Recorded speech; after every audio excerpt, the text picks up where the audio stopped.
Alikulia na kukua katika mazingira magumu. Changamoto za maisha zilimkumba tangu utotoni. Alibezwa, akadharauliwa, lakini hakukata tamaa. Namzungumzia si mwingine ila kiongozi huyu shupavu na mahiri anayefahamika kama Kevin Onduso. Kevin Onduso, mwana wa Sengera, kijana wa Bosoti, aliyelelewa na jamii yenye upendo lakini iliyokumbwa na matatizo ya kiuchumi na kijamii. Wengine walimuona kama kijana wa kawaida asiyeweza kufika mbali, lakini ndani yake kulikuwa na ndoto ya kubadilisha jamii yake. Akiwa katika Nyarango Memorial Primary School, alijifunza kuwa mafanikio sio ya waliotangulia bali ya wanaojituma. Alipofika Nyamache Boys High School, alikuza maono ya uongozi, na akiwa Kenyatta University vile alifungua macho zaidi kuona pengo kubwa kati ya wananchi na viongozi wao. Huyu sio kiongozi tu bali ni shujaa. Huyu si kiongozi wa maneno matupu. Kevin ni kiongozi aliyezaliwa kutoka kwenye maumivu ya maisha ya kawaida, maumivu ya kukosa karo,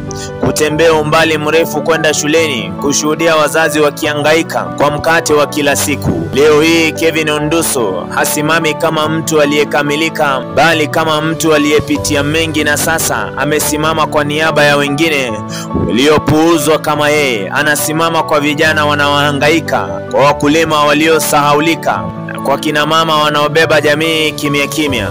Niruhusu leo kumuongera ndugu huyu na unisaidie kabisa kumpongeza kwenye azma yake ya mwaka 2027. Nisaidie kabisa kumhongera kijana huyu kwa ile kazi anayoifanya. Sikilize Kevin Onduso kutoka kwa tasnia mzima ya Sauti ya Dhahabu. Tunakutakia heri, maisha marefu, zile ndoto zako zote zikaweze kutimia, ile azma yako ya kuwa kiongozi mwaka 2027 ikaweze kutimia. Toka kwetu tunakuongera maisha marefu, tunakutakia zile ndoto zako zote zikaweze kutimia. Hii ni Sauti ya Dhahabu. Jina langu ni Kelvin Nyakundi. Kika ipo siku Afrika na dunia mzima bila shaka itafurahia kwa sababu yetu. Shukrani. Kumbuka tunakupenda sana.